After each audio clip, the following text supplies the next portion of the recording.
What's up, everybody? Hope you're all doing good. I just got a fresh new cut, so figured I should probably do some videos. Hopefully I don't get too sweaty. I'm not shining over here too much because I had to turn my fans off because if not, they mess up the sound quality. But anyway, this is gonna be another prison story.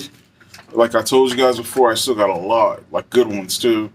Um, and then later in the week, I'm gonna do another video about just something crazy that happened at the high school that I used to work at to one of my coworkers. Um, anyway, so like I said, oh, real quick, don't forget to hit like, subscribe if you're not already, and then I really look forward to you guys' comments at the end. And like I said before, this is for my hardcore fans that have stuck with me. You know who you guys are. Like you guys are like my homies. I love to interact with you guys. And so anyway, here it goes. This is another story from CADC, Central Arizona Detention Center in Florence, Arizona. Private prison, federal contract mostly, like U.S. Marshals, Homeland Security, ICE, and then like a few other various contracts. So anyway, this was an inmate. Hopefully, I don't have nothing in my teeth because I was kind of eating like a keto bar right now. Trying to get healthy. I started training again with my son. I got a bunch of training equipment like over at my mom's because she has a big backyard. So we were over there like hitting the heavy bag and the crazy bag, and I got one of those. I don't know what it's called. It looks like a real person, and then you punch it. But anyway, uh, so this story is about an inmate that we had in New Seg, and I think this took place like maybe like I want to say like 2012 or 2011, somewhere around there. And I've talked about new segregation before. It was our level 5 unit at CADC, max custody. And this guy, he was ex-military. He was Army demolitions expert. And I guess he had threatened to blow up an FBI building. And yeah, I don't remember how he got caught, but I think they like raided his wherever he lived at, and they found like explosives and stuff. So like obviously he was serious about his threat, and he obviously knew how to do it because of his army training, right? But something was wrong with this guy. Like I felt really bad for him, like we all did. He had some kind of like mental issues, or like there was something crazy going on with this dude. Like who knows? Maybe he was telling the truth, but this dude, and I know some of you are gonna laugh, but this dude swore up and down that he was abducted. Like no shit, like that he was abducted by aliens, right? And so like when we went to get him, because he was, so what happened was he was refusing to go to court. It was his day to go to court, and he was refusing to go. He was refusing to cuff up. So they called for an extraction team, and like I was usually on Shield on most of the extraction teams. There was a couple other COs that did Shield too, but I was like one of the top Shield officers for extractions, right? So they called us up to main control. We suited up, like the inmates call us Ninja Turtles when we put all the body armor and the helmet and everything, and then grabbed the plexiglass shield, headed to new segregation, and like he was upstairs, like the very first cell, like when you get up the stairs, like right in front of the stairs. I think it was like 201 or something like that. So anyway, like the crazy thing, and I'm gonna try to do my best impression of what he was saying. And like I've told people, lots of like friends and people, like, and they always like want me to like do it again, like they crack up, right? But obviously this is a serious thing. Like I said, I felt bad for this brother. I'm not sure if I described him, but he was about 6'3", big black dude, big brother. And like I said, he was Army, so he was a pretty dangerous dude if he would have wanted to do somebody harm, right? but he wasn't like necessarily violent. There was just something wrong with him. Like he wasn't like functioning properly. Like I don't know what was wrong with him, but so anyway, when we get to NewSeg, all we hear is this dude because he was saying it loud, and like I'm not making fun of homeboy. I'm just gonna imitate him the best I can. All I heard was this. He was like, "Oh Lord, help me, help me, Lord. They're coming to get me. They're coming to get me, Lord. It's the mothership." And then like so he kept saying that, right? "Oh Lord, they're coming to get me. It's the mothership. Don't let them take me." Like he just kept like hollering that stuff. And then, but the other thing he was saying that was sounded really crazy is he was. I'm not even joking or exaggerating. He was going like this. He goes, "I'm a nuclear weapon. I'm a nuclear weapon." Brr, brr, brr, brr, brr, like a machine gun sound. Like no shit. He was like, he kept saying that over and over. "Oh Lord, help me. They're coming to get me. It's the mothership." And then he would go, "I'm a nuclear weapon. I'm a nuclear weapon." Brr, brr, brr. So we were like tripping out, right? Because they let us each like peek into the window and get a look at him before we went in to get him, right? And so like he just kept doing that, and we were all looking at each other like, "What the fuck, man? What's going on with this guy, right?" And then we were tripping out, like saying, "Well, I don't know, man. Maybe something did happen to him." Like he kept saying, like they took him before. I don't remember exactly what he was saying with that, but he was like saying something like they come into like they they want to take me again or something like that, like I'll never go back or something crazy like that, right? So anyway, they introduced gas to the cell. They sprayed him, right, and it had like zero effect, like no effect on him. And so he was like he was kneeling down on the ground in front of his bed, and like I don't know if he was trying to pray or what, but he was kneeling down on the ground in front of his bed, but he kept repeating those things that he was saying, right? So when they open the door, I go in first and I have the shield. So he wasn't being violent or anything. So like I don't want to like hurt the dude, right? Because he's not, trying to be aggressive. So I just come in with the shield and I kind of pressed it against his back, and I pushed him down like against his bed, and I told him, give us your hands, give up your hands so we can cuff you up.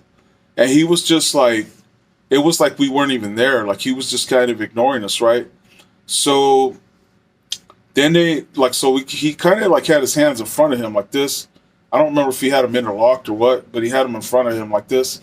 So I'm just holding him with the shield, and then the number 2 and the number 3 officers behind me, they start grabbing his arms and trying to like put them behind his back so they can cuff him, right? And he wasn't cooperating. He was like pulling his arms away like that, and then he started to get kind of aggressive, like he was like he was trying to get up, and then he was trying to get away from us. So basically what I did was, what we're trying to do is I threw the shield out of the cell, and then I gave him some strikes to like right here.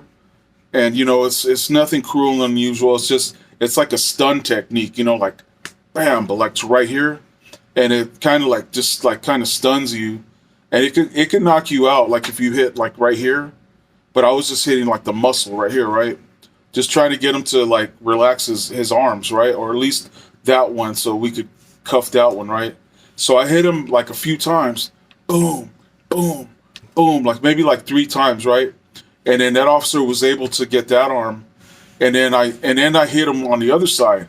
Boom, boom, same thing, like right there. And then after like maybe 2 or 3 strikes, that officer was able to get this arm, right?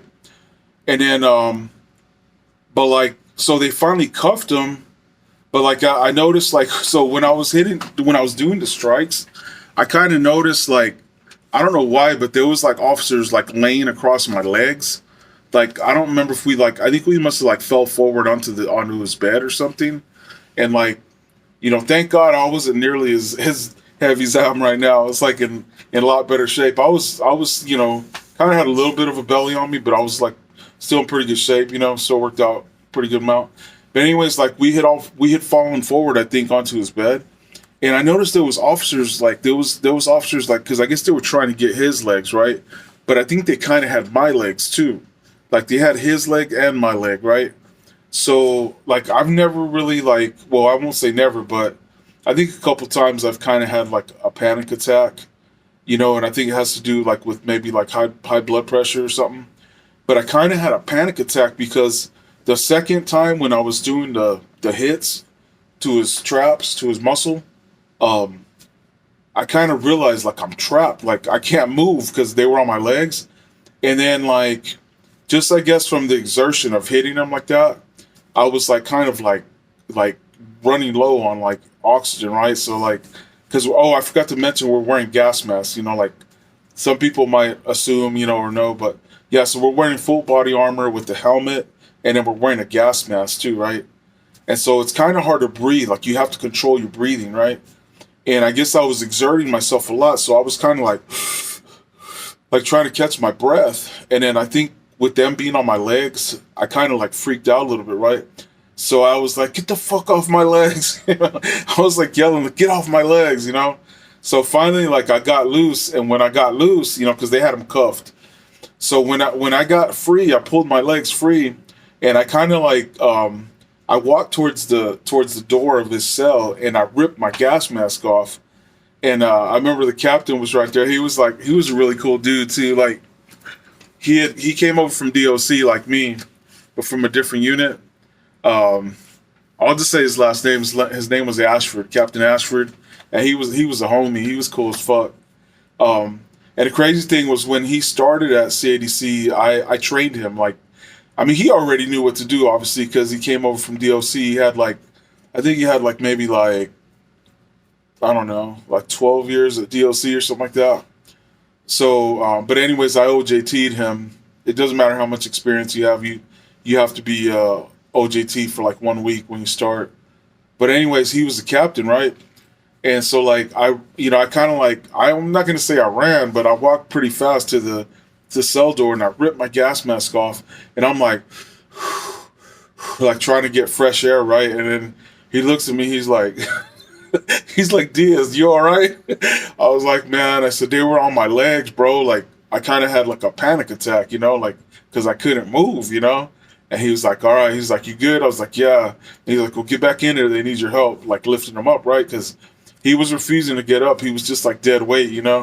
So like, I'm not gonna like. I know some people might watch this video and be like, "Man, you're like sitting here trying to brag like how strong you are," or something like that. But like, I'm not nearly as strong as I used to be because I got a pinched nerve in my back, and I when I was younger I dislocated my hip doing Muay Thai, so I got like arthritis in my hip, right? But I'm still pretty strong. But anyway, at this time I was still like relatively like injury free, and so like on one side you got this native CO that's like, I'm not lying, this dude was like about 6'5", and then on the other side you got this brother, this young brother. He was like I think he was a sergeant, I'm not sure, but he was like about 6'1" and pretty yoked. He worked out a lot, and they were trying to lift him up by his arms, like each one on the side, and they couldn't lift him, right? So I just like in my mind I'm thinking like they're not using the right kind of leverage, right? So what I did is I just walked up behind him, I scooped him under his armpits, and I went down low like I was gonna do like a what do you call it, uh not a, I guess kind of a power clean, I guess, or like a deadlift. And I just like used my legs. I just went straight up and like picked him up and used my legs, right? And I'm sure they helped me a little bit too because they had his arms. But so we lifted him up, and then we carried him down the stairs. And then they just like, medical was there, and they put him in a wheelchair. And he, after that he cooperated. They put him in a wheelchair, and he was just like kind of like, rocking like that, and just he kept saying the same thing, like, "I'm a nuclear weapon." Brr, brr, brr. And like just everybody was just tripping out on him, like some people were laughing, like I might have laughed a little bit too, but like I said, I felt bad for homie. Like, I hope he got help. I hope he got better. Like, and I mean, I hope, he was just delusional. I hope that, didn't really happen because, hey, I'm a believer, man. I don't care who thinks it's dumb or doesn't believe, but I think it's crazy people think that, like, we're the only intelligent life. You know, like I definitely think there's other intelligent life out there, like probably, you know, definitely way more advanced than us. Like there's just too many like you know, just unexplained things, you know, like unexplained sightings and everything. But anyway, that was another one of my crazy prison stories. Hope you guys enjoyed it. Like I said, don't forget to hit like, comment. Look forward to hearing from you guys. And then I'll have another video out later on in this week. For now, this is your homie, Big Cisco. Peace.